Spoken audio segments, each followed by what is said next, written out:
Саламатсыздарбы, урматтуу НТС телеканалынын көрүүчүлөрү, эфирде кайрадан эсимде телеберүүсү. Бүгүн биз улуттук тарых музейи тууралуу сөз кылмакчыбыз. Биздин өлкөнүн эң башкы музейи, эң башкы тарых музейи соңку жылдары чоң өзгөрүүлөргө дуушар болду. Анын баарыбыз кабардарбыз. Ошол музейдеги жаңылыктар, өзгөрүүлөр жана келечектеги пландары тууралуу маек куруу үчүн биз бүгүн тарых музейинин этнография бөлүмүнүн башчысы Темирбек уулу Идеятты чакырдык. Саламатсызбы, Темирбек мырза, Идеят мырза, биздин студияга кош келипсиз. Негизи көпчүлүккө соңку жылдары музейге байланыштуу жаңылыктарды баары угуп жүрөбүз. Эми ага тереңдеп айтып неметип аларга баа бербей эле туралы. Негизи биздин ушул тарых музейинин өзүнүн тарыхы кандай? Канчалык тарыхы кызыктуу, качан пайда болду эле, качан түптөлүп, негизделди эле, кыскача айтып берсеңиз. Саламатсыздарбы, урматтуу телекөрүүчүлөр. Бул тарых музейи Кыргызстандагы эң биринчи музей деп айтып койсок болот. Себеби дегенде Кыргызстанда тарых музейи ачылганга чейин музей мекемеси болбоптур. Тарых музейинин тарыхына уже 100 жыл толгону калды. Музей алгач 1925 жылы негизделген экен. Ошондон бери ушул Кыргыз Республикасынын, Кыргызстандын тарыхын, маданиятын кеңири чагылдырган музей катары иштеп келе жатат. Эми музей деген эмне? Музей деген бул ошол тарыхтын, тарыхый процесстердин бир элесин чагылдыруучу, ошону жандуу көрсөтүүчү мекеме. Ошондой эле болуп өткөн тарыхый окуяларды, процесстерди, ошолор жөнүндө маалыматтарды, экспонаттарды сактап, аларды мамлекеттик эсепке алып, аларды элге көрсөтүп, ошондой эле жөн эле көрсөтүү эмес, аларды элге агартуучулук иштер аркылуу айтып берип, жеткирип турган мекеме. Ошондуктан бул музейлер маданият тармагынын бир феномени катары да кабыл алсак болот да. Музей азыркы күндө улуттук деген статуска ээ болду. 2018 жылы музейге улуттук статус берилди. 2020 жылы билесиздер, музей жаңыртылып, реконструкциядан кийин кайрадан ачылып, элдерди кабыл алууда. Азыркы мезгилде тарых музейи штаттык режимде иштеп жатат. Ошол дээрлик 97 жыл, 100 жылга жакындап калыптыр, дедиңиз, музейибиздин тарыхы. Ошондон берки мындай эволюциясы кандай болду? Алгачкы мисалы ошол 20-30 жылдары ошол музейде кандай экспонаттар турган? Мисалы кызыктуу ал убакта биздин республика өзү жаңыдан түптөлүп жатса, көп нерсеси жетишсиз, тартыш болуп жатканда ошол музейдин эгерде кабарыңыз болсо, эмнелер, кандай экспонаттар, кандай мүнөздөгү экспонаттар болгон алгачкы баягы 10-20 жылдык мезгилинде? Баягы 1991 жылы Кыргыз Республикасы эгемендүүлүктү алгандан кийин Кыргызстандагы Компартиянын жоюлушу мурдагы Владимир Ильич Ленин атындагы музейдин дагы жоюлушуна алып келген. Себеби дегенде музей Компартиянын карамагында болгон. Музей жоюлгандан кийин музейдин имаратын тарых музейине өткөрүп беришкен. 92 жылдары ошол тарых музейи тактап коеюн. Демек 91 жылга чейин ал Ленин музейи деп турган, а тарых музей өзүнчө болгон, Тарых музей деген музей болгон, бирок ал өзүнчө статусу мынчалык жогору эмес, Ошондой болгон. Тарых музейи мурда азыркы маданият министрлиги жайгашкан имаратта иштеп турган тарых музейи болуп, мамлекеттик тарых музейи катары. Ал имарат 1926 жылдары эле салынгандыктан жана авариялык абалга жакын болгондуктан ал жерде музей имаратынын, музейдин жайгашуусу кооптуу болгон. Ошол себептен ошол абалды эске алып, Ленин атындагы музейди, тарых музейдин имаратын тарых музейине өткөрүп берүү чечими чыгарылган да. Бул жакшы болгон. Себеби дегенде тарых музеи үчүн бул өтө бир жакшы жака, жакшы бир көрсөткүчкө жетүүгө аракет болгон. Себеби дегенде ошол имараттын музейге арналып, музейдин өзгөчөлүгүнө арналып салынгандыгы бул аябагандай жакшы көрүнүш да. 92-жылы тарых музейі болып, тарых музейіне өткөрүлүп берилгенден кийин аны жаңылоо, ички концепциясын кайра иштеп чыгуу маселелери турган. 92-жылдан 96-жылга чейинки аралыкта музей кызматкерлери ошол жерде мурдагы Ленин атындагы музейдин имаратында тарыхый мезгилдерди период менен чагылдырууга аракет кылышкан. Ал жерде байыркы доордон тартып 18-кылым, 19-кылымга чейинки мезгилдер, периоддор менен чагылдырылып берилген. Бирок бир маселе бар болчу, ал жердеги эмеректер, ал жердеги айрым жабдыктар ошол Ленин музейине арналгандыктан, Ленин музейинин экспонаттарын коюуга арналгандыктан тарых музейи катары чагылдырууда оорчулук жаратылган. Ошондон улам кийин 2016-жылы музейди жаңыртуу, реконструкциялоо чечими чыгарылган. Азыркы мезгилде ошол мурдакы 90-жылдарга салыштырмалуу музейдин экспонаттары музейде 3 кабатта экспозициялык залдар менен жайгаштырылып турат да. Бул аябагандай көп. Себеби дегенде мурда бир эле залда тарых жайгаштырылса, Кыргыз Республикасынын тарыхы бир эле кабатта жайгаштырылган болсо, азыр 3 кабатка бөлүнүп жайгаштырылып турат. Бул мисалы үчүн бир кабаты толук археологиялык предметтерге арналды да. Бул археологиялык предметтердин көптүгүн, уникалдуулугун жана алардын Кыргызстандын тарыхын чагылдыруудагы ордун көрсөтүп турат. Экинчи кабат деп коебуз. Биз жалпы 3 кабаттан тургандыктан. Экинчи кабатында биз этнографиялык буюмдарды көрө алабыз. Бул жерде кыргыз элинин жашоо тиричилигин, кийим-кечесин, маданиятын, салттарына тиешелүү буюмдарды, турак жайлардын, мисалы боз үйдү көрө алабыз. Кол өнөрчүлүктүн жетишкендиктери боюнча буюмдарды көрө алабыз. Материалдык маданиятты бул буюмдарды аркылуу биз кыргыз элинин турмуш тиричилигин, маданиятын чагылдырган. Калган 3-чү этажда болсо совет доору, эгемендүүлүк мезгилдери чагылдырылган. Бул жалпысынан 6000-7000 экспонаттарды жайгаштырууга алып келген. Мындай көргөзмө катары коюлган экспонаттар 6-7 деп атасыз, алардын сакталып тургандарбы? Бул жалпысынан музейдеги уникалдуу көп сандаган түп нускалуу предметтерди чыгарууга чоң шарт түзүп берди да. Мурда биз аларды көрсөтө албай, мисалы витриналардын жетишсиздиги, аянттын жетишсиздиги сыяктуу маселелерден улам көрсөтө албай келсек, биз аларды азыр ушул аянтты кеңейтүү, жаңы витриналарга жайгаштыруу аркылуу көп сандаган экспонаттарды экспозицияга коюу мүмкүнчүлүгүн алдык да.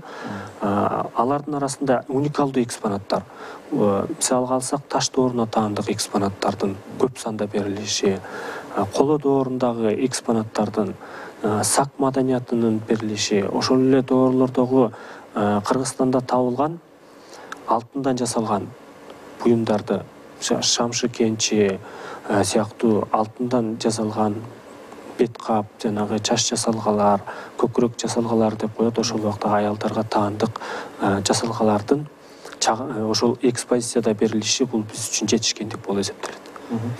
Мына айттыңар, 1-чи этаж, 1-чи кабат, 2-чи кабат, анан 3-чү кабатта баягы советтик мезгил, эгемендик доору депчи, ошол салынган деле, долбоорлорун салынган деле Ленинге арналган музей болгон. Ленин, анан совет бийлигинин орношуна арналган, ошону биз да көрүп калдык, ошол учурдагы музейди. Бирок эми канчада калды тарыхта? Бизге жагабы, жакпайбы? Бул алдагы тарых. Ошол советтик доор, совет бийлиги орногондон баштап, анан ошол Ленинге тийиш таандык экспонаттар чынында эле мына ошол жерде тарыхый баалуулугу бар. Экспонат катары. Түп нускаларбы, же мисалы укканбыз да, ошо музей ачылып жатканда Ташкенттеги бир музейден ошол Лениндин декретиби же бир кол койгон кагазынын көчүрмөсү алынган дейт да. Оригиналы бизде жок. Ленинге таандык болгон документ болобу же бир буюм тайым болобу, бул музейде болгон эмес эч качан. Көчүрмөлөрү, ошонун аналогдору болгон деп айтышат да. Чынында эле ошондой болгонбу? Мурда Ленин музейи болуп турганда. Кабарыңыз болсо эгер айта аласызбы? Совет доору жөнүндө айтсак, эми мурда Совет мезгилинде тарых музейинде Совет доору өзүнчө чоң тема катары, чоң бөлүм катары иштеп, ал жерде Ленинге арналган, коммунисттик партиянын ишмерлигине арналган, алардын идеологияларына арналган экспонаттар, документтердин, сүрөттөрдүн көчүрмөлөрү көп санда берилип жүрчү да. Биз мында ал экспонаттарды берүүгө аракет кылдык, бирок кыскарттык. Себеби дегенде Совет мезгилиндеги тарых Кыргызстандын жалпы кыргыз элинин тарыхынын рамкасынан алганда бир 70 жылдык тарых аз эле бир период болуп эсептелип калат да. Анткени биздин тарыхыбыз биздин заманга чейинки эле мезгилден башталат. Ошол себептен улам биз Совет доорунун, советтик бийликтин орношу, ошол эле Совет бийлигинин орношундагы айрым көйгөйлөр, жарандык согуштар, жанагы басмачылык кыймыл сыяктуу ошолорду берүүдө бизде бир аз чектөө болду. Себеби дегенде биз революциянын гана ишке ашырылышын, андагы катышкан адамдарды, ошо революциялык жана бийликтин орногон жерлерин, мисалы карталарда бердик аларды, ошо революциялык бийликтин орношуна салым кошкон Табалды Чүкеев, Кожомурат Сарыкулаков сыяктуу адамдардын сүрөттөрүн, айрым документтерин бердик. Ошондой эле Лениндин өзүнүн бюсту турат, Ленин жөнүндө да бир аз маалыматтарды бердик. Ошол эле учурда улуу жазуучубуз Чыңгыз Айтматовдун ушул Совет дооруна берген баасын кыскача текст формасында бердик да. Себеби дегенде ал жерде жаңы доорго болгон кадам сыяктуу ойлорун ачык берген да. Ошондой эле жарандык согуш боюнча айтсак, жарандык согушта биз ошо жарандык согушка тиешелүү курал жарактар, ошол мезгилдеги мисалы үчүн тапанчалардын үлгүлөрүн, ошол жарандык согуш мезгилде колдонгон кылычтар, айрым кийим-кечелер, бул жерде кийим-кечелер дегенде эми аскерлердин кийим-кечелери, шинелдер, жанагы буденовка сыяктуу баш кийимдер, ошолорду бергенге аракет кылдык. Себеби дегенде биз ошол жарандык согуш мезгилинде колдонулган куралдарды, адамдар кандай кийинген, кийимдерин, кандай адамдар катышты, алардын аттарын, ошондой эле сүрөттөрүн бердик. Арстаналы Осмонбеков жөнүндө маалыматтар, мисалы үчүн ошол басмачылык кыймылга каршы күрөшкөн адам катары. Ошондой эле жаңы көз караш азыркы мезгилде Совет доорунда басмачылык кыймылды Совет бийлигине каршы чыккан инсандар же болбосо ошондой бир катары берсек, азыр биз жаңы көз карашка өткөнгө аракет кылып атабыз да. Себеби дегенде ал жерде кыргыз элинин өзүнчө мамлекеттүүлүк идеяларын көтөргөн инсандар болгон. Бул боюнча биз азыр Илимдер академиясынын тарых институту менен, Мурас фонду менен, ал жерде ошол Кыяс агай, Кыяс Молдокасымов менен, Академия науктан Аблабек Асанканович менен иштешип, алардын кеңештери, алардын сунуштары аркылуу биз ошол басмачылык кыймылды, Совет доорун жаңы көз карашта чагылдырууга аракет кылып атабыз.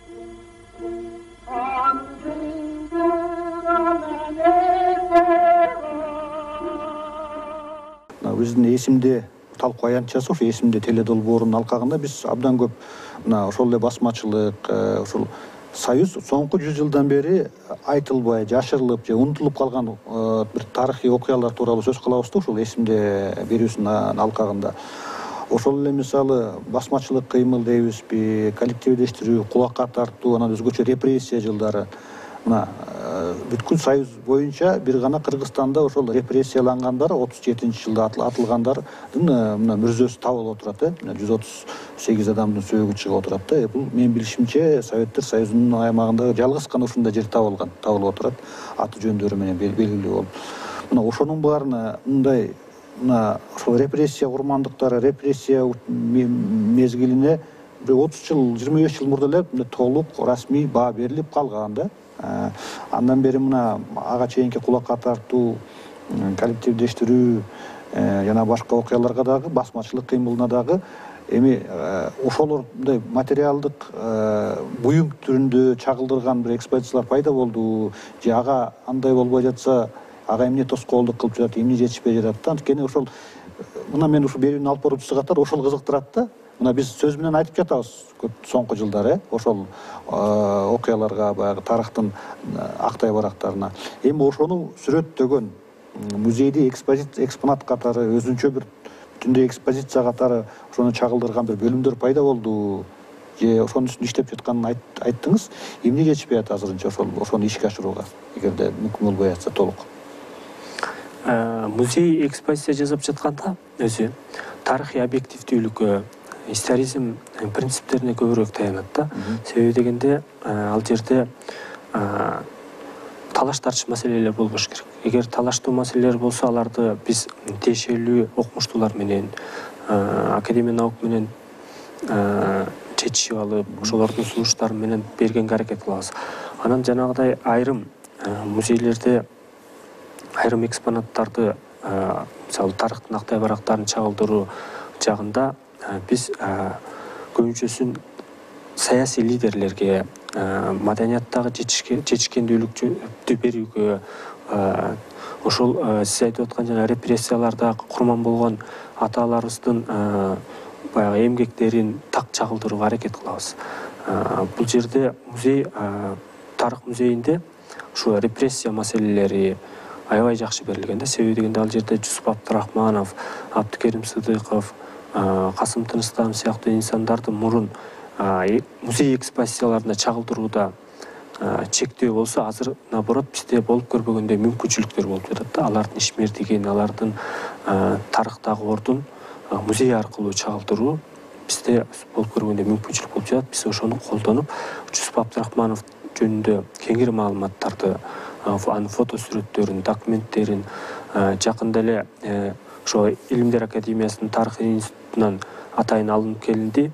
Жусуп Абдурахмановдун столдору, стулдары, кызматтык эмерек экспонат катары элге көрсөтүп, чагылдырып, алардын ошол 20-чы жылдардагы мамлекеттүүлүктүн этаптарын берүүдөгү биз жандуу элестетүүгө, ошол адамдардын ошол экспонаттарды көрүп эмоционалдык таасирленүүсүнө жеткирүүгө аракет кылып атабыз. Мына сиз өзүңүз этнография бөлүмүн жетектейт экенсиз Улуттук тарых музейинде. Ошол сиз жетектеген, сиз иштеген этнография бөлүмүндө эмне жаңылыктар болду, эмне жаңы нерселер пайда болду, бир нерсе кошулдубу? Сиз мындай өзгөчө белгилеп кеткиңиз келсе айтасызбы? Биздин музей профили жагынан тарых музейи болгондуктан негизинен тарыхый мезгилдерди этабы менен чагылдырууга аракет кылабыз да. Ошонун ичинен этнографиялык залда негизинен кыргыздардын 16-кылымдан баштап 20-жылдын башына чейинки мезгилди камтыган тарыхы чагылдырылган.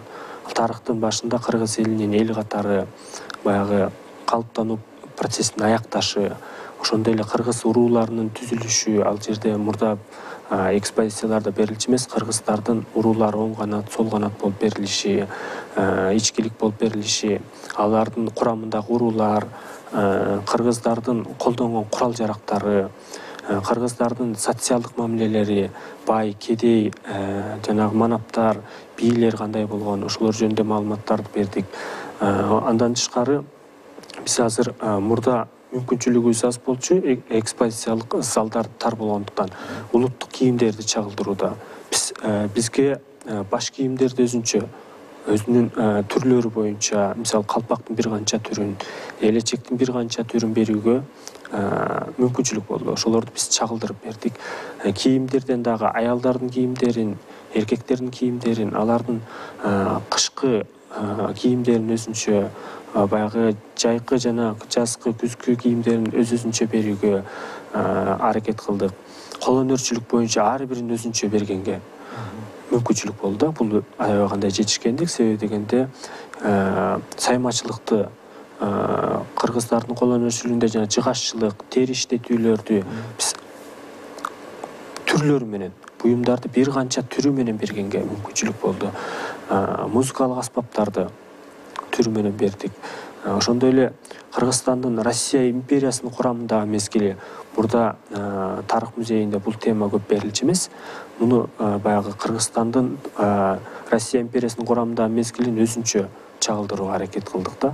Ошол Россиянын курамында кыргыздар кошулгандан кийин кандай жашоо шарт өзгөрдү, саясат кандай болду, Кыргызстандын аймактары саясий кандай структуралардан турду, кандай административдик аймактарга бөлүндү, ошолордун баардыгын биз берүүгө тарых музейинде экспозицияда бердик. Алар ошондой эле биз 16-жылдагы үркүн жөнүндө мурда биз көргөзмө вариантында эле берип жүрчүбүз. Мында биз экспозицияга туруктуу көргөзмө катары бердик. Ал жерде ушул 16-жылдагы үркүнгө катышкан адамдар, алардын айрым сүрөттөрү, ошондой эле колдонгон буюмдар, куралдар, ошонун баардыгын биз музейден бердик, көргөздүк. Ошо музейдеги экспонаттар жөнүндө сурагым келип жатат да. Мына өзгөчө материалдык буюм тайым көп коюлган ошо этнографиялык бөлүм болуш керек. Мен баамымда калгандарында документ, кагаздар болсо жөн эле маалымат. Конкреттүү түрдө мисалы ошо мени кызыктырганы, көпчүлүктү кызыктыра туруш керек. Музейлер азыр көп эле. Аймактарда, областтык, ал тургай кээ бир айыл өкмөттөрүндө мындай краеведдик болот го, жергиликтүү мындай музейлер. Анан музейге баргандардын баарын кызыктыра туруш керек. Ошол буюмдар канчалык мындай, канчасы оригинал, түп нускалуу да, ошол доорго таандык. Мисалы, сиз айта аласызбы? Ошол этнография бөлүмүндө конкреттүү түрдө сиз эми ошону жетектеген адам отур. Ошол жакта коюлган, ошол жерде коюлган экспонаттардын канчасы оригиналдуу, түп нускалуу, ошол доорго мисалы 100 жыл, 200 жыл, 300 жыл мурунга таандык. Анан канчасы эми ошону андык жок болгондуктан анын оригиналы мындай сүрөттөө катары мындай жаңыдан жасалып чыккан. Анткени мисалы мен ошол кызыктырат да, баардыгы эле кызыга бербейт экен. Музейде турса эле бул ошол доорго таандык, чынында эле ошол учурга таандык оригинал түп нуска буюм окшойт дешет да. Чынында ошо кандай сиздерде? Музейдин коомдук функцияларынын ичинде ушу тарыхый окуяларды далилдеп бере турган буюмдарды документтештирүү деген кирет да. Бул ошол табылгаларды биз документтештирип, анан музейде сактап экспозицияга коебуз. Бул ошол буюмдардын оригинал же болбосо түп нуска экендигин далилдеп, экспертизаларын өткөрүп, атайын бизде бир канча жамааттык органдар бар. Ал мисалы үчүн фондулук сатып алуу комиссиясы деп коет. Бул комиссиянын курамында ошол музейдеги бир канча адистер кирген. Ошол адистердин экспертизасынан өтүп, андан тышкары сырттан дагы биз ошол мисалы үчүн археологиялык буюмдар болсо археологдор менен, этнографиялык буюмдар болсо ошол буюм менен иш алып барган изилдеген окумуштуулар менен иштеп, анан ошол буюмдарды экспертиза жүргүзүүнүн негизинде анан музейге кабыл алабыз да. Бул ошол музейде түп нуска буюмдардын көп санда сакталышына шарт түзүп берет. Экспозицияда азыркы күндө көргөзүлүп жаткан экспонаттардын 80%-тен ашыгы түп нуска. Булар ошол мындай негизи көп музейлерде колдонулбайт. 50%-ке чейин, 50% тегерегинде айрым музейлер ушул түп нускаларды колдонушат, калганын көчүрмөлөрүн же болбосо новодел деп коебуз, жаңыртып жасалган бир буюмдарды колдонушат да. Бизде ушу 80%-ке чейин түп нускалар. Себеби дегенде тарых музейи өзүнүн 100 жылдык тарыхында ушул түп нускалуу буюмдарды көбүрөөк чогултканга аракет кылган да. Анан экспозицияда биз көбүнчөсүн көрүүчүлөргө эмоционалдык таасирленүүнүн баягы жеткен бир эмоционалдык таасирленүүгө жеткириш үчүн түп нускалардын өзүн көбүрөөк бергенге аракет кылдык. Ал жерден окумуштуулар дагы, көрүүчүлөр дагы ошол түп нуска экендигин ынан алышат. Ошо түп нуска тууралуу теманы улантсак да, мына 2010-жылы 7-апрелде болгон элдик көтөрүлүштө ошондо мына көп адамдар курман болду, тилекке каршы. Анан ошо эсимде да, бизде журналист болуп жүргөндө ошол жерде көптөгөн ушул ок атуудан кийин калган гильзалар, айрым ошол көтөрүлүштүн катышуучулары келип өздөрүнүн машинесин айдап келип, мына бир кызыл түстөгү Япон маркасындагы, эсимде жок, Япон маркасындагы эски кызыл түстөгү бир машина менен келип, ушул чүйөрөнүн бир жашоочусу келип, ошол көтөрүлүшчүлөрдү колдоп, ак үйдүн дарбазасын сүзүп кирип, анан ошол жерден курман болгон экен да. Анын ысымы эсимдин атыма чыгып, ошол кызыл машина мисалы эски иномарка музейдин чыгыш жагында каптала турганы бир эсимде да. ошол музейдик экспонат болот деп музейдин жанына апарып коюшканда баягы чыгыш жагындагы капталында. Анан айрым гильзалардагы экспонат катары коюлат, ошол көтөрүлүшкө таандык бир буюмдар коюлат деп айтылганда, мен өзүм боло элекмин музейде жаңыланганы. Ошол 7 апрель мына 10 жыл, 12 жыл мурда болгон окуяны чагылдырган ушундай материалдык бир экспонаттар ошондо барбы азыр? Ошол эле кызыл машина кызыктырып атты мисалы мени. Жакшы. Тарых музейи тарыхый мезгилдерди чагылдырууда эгемендүүлүк мезгилин дагы жакшы чагылдырууга аракет кылды. Бул жерден алсак, ошол эгемендүүлүктүн кабыл алынышы, алгачкы декларациялар, ошол убактагы бийликтин бөлүнүшү, бирок ошону менен бирге коомдук саясий окуяларды дагы чагылдырып кетти да. Ошо эсиңиздерде болсо керек, 2002 жылы Аксы окуясы, 2005 жылы Март революциясы деп коебуз, 2010 жылы ушул Апрель революциясы болуп өттү. Мына ушул окуяларды биз атайын медиа станциялар аркылуу, ал жерде фотодокументалдык материалдарды көп санда берүү мүмкүнчүлүгү бар. Ошол медиа станциялар аркылуу бердик.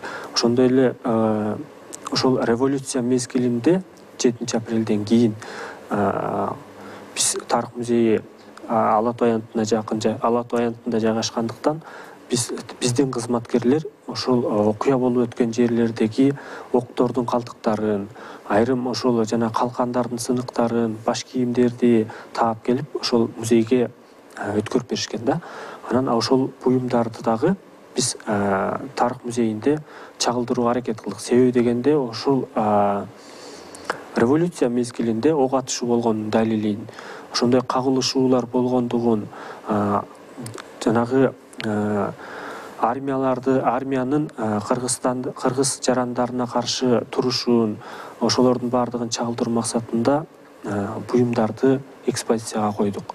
Ал жерден ошол экспозициядан буюмдарды көрө алышат. Ошондой эле революция мезгилинде катышкан айрым инсандар өздөрүнүн буюмдарын, удостоверенияларын, күбөлүктөрүн, өздөрүнүн ошол революцияда мезгилинде кийип барган кийимдеринен бери музейге өткөрүп беришкен да. Биз ошолорду дагы музейде көргөздүк. Экспозицияда бар, экспозицияда көргөзүп бердик. Мына бийлик алмашуу, революция, төңкөрүш деп айтпайбызбы? Мына 20-жылы октябрдын 5-нин 6-сына караган түнү дагы 3-чү революция болду деп коелу. Ал боюнча экспозиция топтоп мындай пландар жокпу? Анткени андагы бийлик алмашууга алдагы мындай чоң окуя болбоду. 20-жылдын октябрь окуялары. Өткөн 2 жыл, 1,5 жыл мурдагы. Ал планда жокпу? Ошого тиешелүү буюмдар, анткени алдагы борбордук аянтта болгон окуя. Музейдин алдындагы трибунада туруп ошол жерден башталган революция.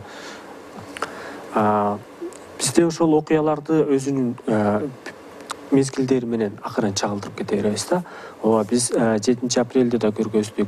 Айрым ошол 2020 жылдардагы октябрь окуялары жөнүндө дагы кыскача маалыматтар берилди. Бирок эми бул маселе тарыхый баа берилгенден кийин дагы ушул мезгил, ушул 2020 жылдагы окуялар жөнүндө дагы көбүрөөк материалдарды чогултуп, дагы да ушул экспозициябызды кеңейтип, элге тартуулайбыз деген ойдомун. Себеби дегенде музейдин экспозициясы азыркы турушу менен эле бүтүп калды дебейбиз.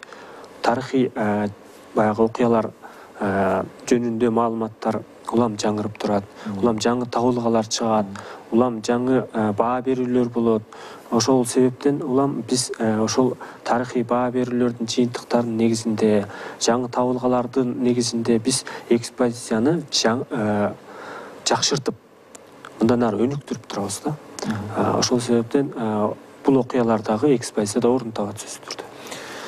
Музей жаңырганына байланыштуу экспозициядан тышкары музейдин жабдылышы канчалык жаңырды, канчалык мыктыланды? Анткени мына азыр музей десе эле биз ойлойбуз да, баягы мындай айнектин артында коюп койгон бир кагаз документ же бир буюмдар эле депчи. Бирок азыркы мисалы дүйнөлүк музейлерди карасак, ал жакта мультимедиалык системалар бар, аудио система. Мисалы чет элдиктер келет деп кызыккандар. Албетте эле мына борбордо турган музей.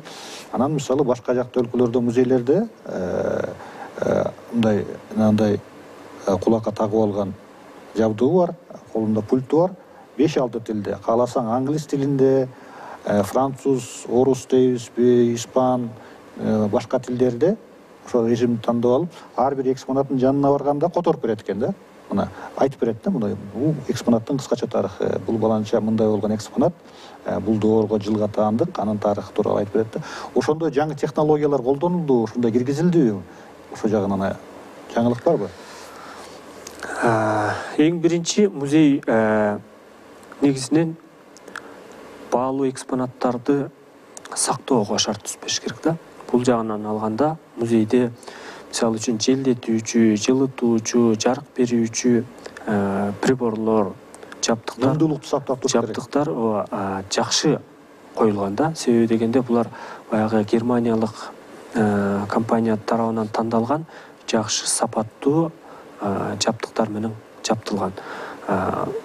Музейде жылуулук режим деп коебуз. Мисалы үчүн жылуулуктун берилиши экспонаттарга эч кандай терс таасирин тийгизбеш керек. Ошондой эле нымдуулук кондиционерлер менен атайын камсыздалып турат. Ошо мындан тышкары жарык берүү дагы бир чоң роль ойнойт. Экспонаттардын зыянга учурабаш үчүн жарык берүү дагы корголуучу жарык берүүлөр болуш керек да. Бул жагынан музейде азыркы мезгилде дүйнөлүк музейлерде колдонуп жүргөн жабдыктар орнотулган. Бул музей үчүн аябагандай чоң жетишкендик. Экинчиден, музей экспозициясынын мазмунун берүүдө биз мультимедиалык аппараттарды колдондук да. Бул медиа станциялар деп коет. Ал жерде мурда биз бир эле сүрөттү бир стендке берип койгон болсок, бир медиа станция аркылуу биз бир канча фото сүрөттөрдү, документтерди, маалыматтар менен 3 тилде бере алат экенбиз.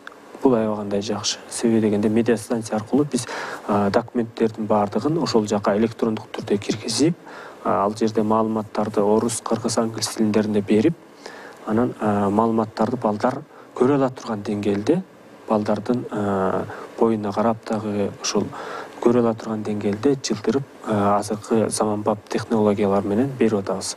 Мындан тышкары айрым музыкалык аспаптарды берүүдө ошо музыкада ойнолгон күйлөрдү аудио түрүндө берип жатабыз да. Ушул аспаптардын добушун, аны атайын наушник аркылуу өзү тандаган музыканы угуп көрө алат. Ал жерде жазылып турат комуз күйлөрү. Комуз күйлөрүнүн дагы авторлору, Токтогул Сатылгановдуку же башка адамдардыкы аттары менен жазылып турат. Көрүүчүлөр аларды өздөрү тандап, анан наушник аркылуу аларды уга алышат.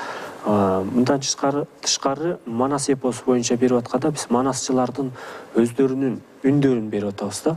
Ошол эле Саякбай Каралаевдин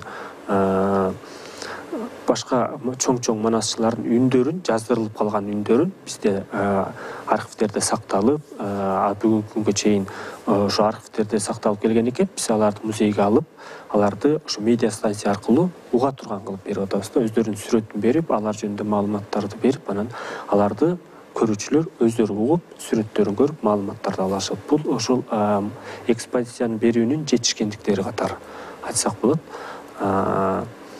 Мындан тышкары атайын интерактивдүү доскалар деп коет. Интерактив доска мында мисалы үчүн бир окуя жөнүндө айтылып жатса, мисалы Совет бийлигинин орношу болуп жөнүндө сөз болуп жатса, анын Совет бийлиги жөнүндө Кыргызстандын картасында берилет да. Кайсыл жерлерде биринчи орногон, ал жерлерде кимдер катышкан, аларды балдар кнопка аркылуу басып көрө алат да. Ошол жерден улам баскан сайын бир сүрөттөр чыгып, алар жөнүндө маалыматтар чыгып турат. Бул дагы азыркы технологияларды музейдин экспозициясында колдонушу. Биз бул жагынан алганда жакшы деп эсептейбиз.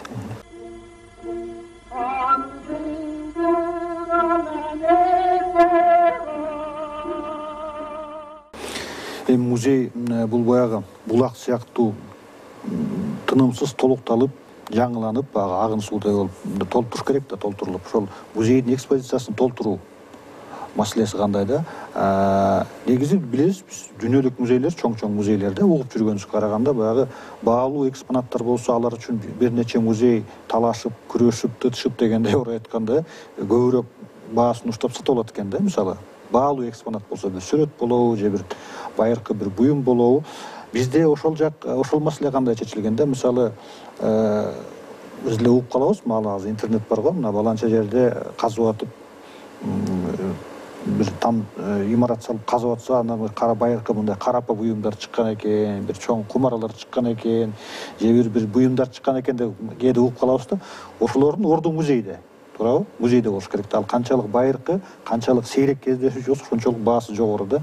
Ошондой экспонаттарды алууда, мисалы силер маалымат топтоп, көз салып турасыңарбы, же өздөрү алып келип сунуштайбы силерге, сатып аласыңарбы же бекер аласыңарбы, кандай ошол экспозицияны толуктап турууда мындай баалуу экспонаттардын ошол маселеси кандай силерде чечилген? Жакшы. Музей өзү мамлекеттик мекеме. Музейдин ишин өзү көзөмөлдөөчү орган катары Маданият министрлиги эсептелет да. Дайыма музей мамлекеттин көзөмөлүндө. Музейдеги экспонаттар дагы мамлекеттик эсепке алынат. Ал экспонаттарды эсепке алуу менен дайыма текшерүү жүргүзүлүп турат да. Ошол себептен улам музейдеги экспонаттардын баардыгы мамлекеттик каттоого алынды деп эсептелет. Биз музейге алган экспонаттардын баардыгын каттоого алабыз. Алардын баардыгын мамлекеттик эсеп аркылуу юридикалык китептерге жазылат. Ошол себептен улам музейде сакталган экспонаттын баардыгы негизинен экиге бөлүнөт: уникалдуу, анан типтүү депчи. Уникалдуу экспонаттар тарых музейинде аябагандай көп. Ал совет мезгилинен бери музейде сакталып, жакшынакай азыркы күндө элдин көрүүсүнө коюлуп турат. Бизде азыркы күндө дагы ушу музейдин фондусун толуктоо иштери турат да. Айрым темаларда экспонаттар жетишсиз. Айрым темаларда экспонаттардын саны азыраак да. Ошолорду толуктап дагы көбөйтүү маселелери турат. Ошондон улам музейге экспонаттарды алууда биз негизинен атайын фондулук сатып алуу комиссиясынын чечими менен айрым предметтерди сатып алууга туура келет да. Болбосо эгерде ошол предметтин же болбосо буюмдун ээси өзүнүн каалоосу менен музейге ошол тарых үчүн деп, же болбосо ошол ата бабасынын эмгегин ошол музейде көргүсү келген айрым инсандар ошол буюмдарды музейге белек катары да беришет. Бул жагынан алганда да биз музей белек катары да ала алабыз деген сөз да. Болбосо айрым инсандар бар, ошол буюмдарды кайсы бир акча каражатына, кайсы бир көлөмдө акча каражатына сатуу сунуштарын беришет. Биз аны карап көрөбүз. Эгерде ошол буюм музей үчүн өтө маанилүү болсо, ал буюм уникалдуу болсо, же болбосо буюмдун тарыхтагы орду чоң болсо, биз аны ошол инсанга сыйакы берүү менен музейге сатып ала алабыз да. Негизи сиздин тажрыйбада мына бир 10 жылдан бери иштеп жатыпсыз. Сиздин тажрыйбада кандай учурлар көбүрөөк болот? Силер өзүңөр сурап, издеп сатып аласыңарбы, суранасыңарбы, же силерге тартуулап бекер берген учурлар болобу экспонаттарды? Экспонаттарды алуу үчүн, жаңы толуктоо үчүн атайын музейде толуктап туруу план иштелип чыгат да. Мисалы, кайсы темада кандай экспонаттар жетишпейт, кайсы инсан жөнүндө көбүрөөк беришибиз керек, же болбосо алар жөнүндө бизде маалыматтар жетишсиз, же болбосо экспонаттар жетишсиз. Ошол боюнча атайын план иштелип чыгат. Пландын негизинде музей кызматкерлери өздөрү архивтерден, ошол инсандын урпактарынан, же болбосо үй бүлөсүнөн барып, ошол тиешелүү предметтерди чогултууга аракет кылышат. Албетте ошол буюмдун ээси, же болбосо урпактарынын чечимине байланыштуу болот да. Эгер алар музейге өткөрүп берүү чечимин чыгарса, музей аларды белекке, же болбосо ошондой жанагы сыйакы берүү менен сатып алууга аракет кылышат. Айрым инсандар, мекенчил инсандар бар, ошол өздөрүнүн ата бабаларынын, же болбосо аталарынын, бир туугандарынын буюмдарын, документтерин, сүрөттөрүн музейге белекке беришет. Себеби дегенде алар дагы ошол тарыхый инсан катары ошол музейдин экспозициясынан көргүлөрү келет да. Мындай шартта алар өздөрү алып келип беришет. Буюмдарды алып келип берет. Кандай учурлар көбүрөөк болот деп сурагым келди. Мисалы, сатып алган учурлар көппү же бекер алган учурларыңар көппү, мисалы, экспонаттарды? азыркы күндө музейде сатып алуулар көп да. Көбүнчөсүн кайсы бир акча каражатына, кайсы бир көлөмдө акча каражатына сатууга аракет кылышат. Айрымдары акысыз белек тартуулагандар аз, белекке тартуулагандар бар. Азыраак аз. Бүгүнкү күндө музейдин азыркы биз музейдин иш аракетин биз жаңы көз караш менен жаңыча бир алып чыгууга аракет кылып атабыз. Ошондон улам балким бизде бир ой бар, ушул белекке берүүчү инсандар дагы көбөйбү, ошол өздөрүнүн ата бабаларынын колдонгон буюмдарын ушу музейге коюп, музейде сактоого аракет кылган инсандар көбөйбү деген баягы бизде ойлор бар. Ошол себептен улам белекке берүүчүлөрдүн саны аз болсо дагы бизде бир ойлор бар да, ошол буюмдарды музейге өткөрүп беришет го деп. Айрым инсандар музейге керектүү буюмдарды өткөрүп берүүдөн кичине кооптонушат. Бул жерде алардын өздөрүнүн чечими албетте. Бирок мен айтат элем, бүгүнкү күндө музейде ошо коргоо, сактоо, кайтаруу иштери күчөтүлгөн тартипте болуп жаткандыктан мындай кооптонуунун кереги жок. Себеби дегенде музей ар бир экспонатка өзгөчө баа берип, өзгөчө мамиле жасайт. Сатып алганда деле биз керектүү буюмдарды атайын комиссиянын чечими менен музейде баасын коюшат. Анан ошо сатып жаткан адам ошол баага макул болсо, буюмдарды өткөрүп берсе болот. Биз аны атайын юридикалык документтерди каттап, атайын мамлекеттик каттоо номерлерин берип, анан экспозицияларга жайгаштыра алабыз. Мына соңку суроодо музей жаңыргандан бери мына өткөн жылдын соңунда ноябрь айынын аяк ченинде ноябрь айында ачылды го жаңыланган музей. Мурдага караганда музейди көрөбүз деп келген көрүүчүлөрдүн саны көп деп жатышат. Азырга чейин ошондойбу же бир аз суюлуп калды келип көрөбүз дегендердин агымы? Кыргыз Республикасынын улуттук тарых музейи Бишкек шаарында Кыргызстандын тарыхын чагылдырган ушу тарых профилиндеги музей болгондуктан, ошондой эле бул тарыхты дагы кеңири берүүгө бизде мүмкүнчүлүктөр көп болгондуктан бизде көрүүчүлөр да көп.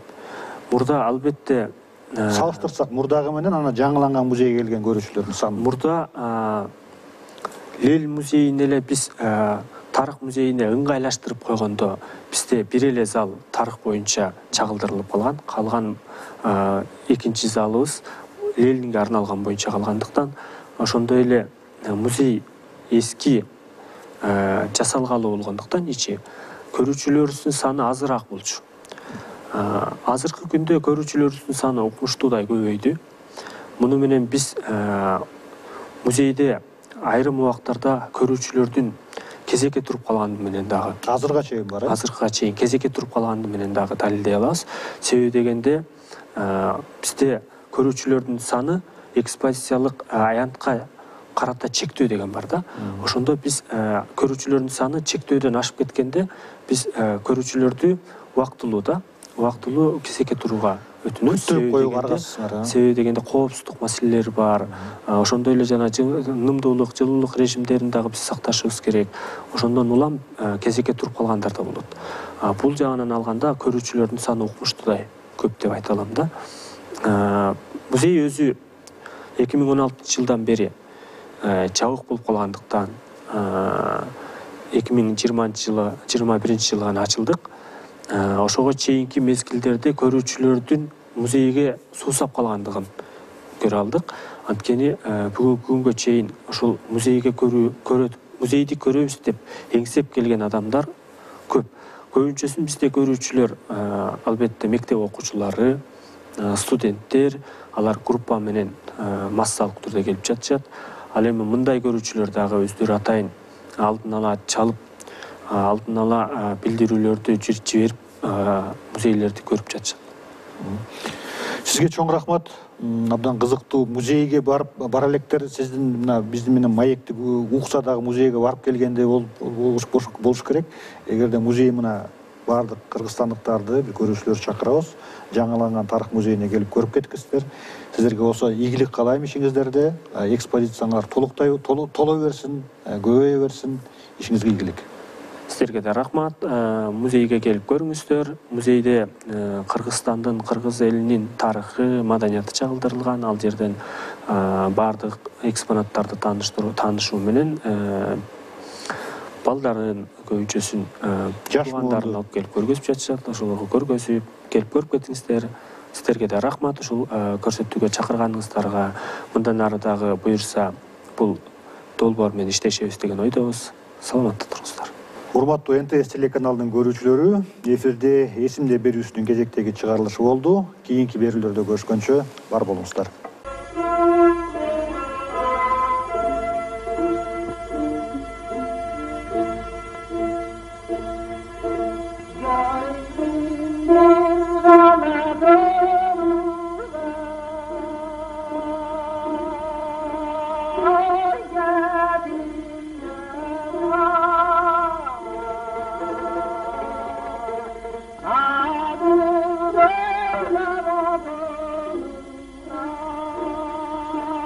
Ah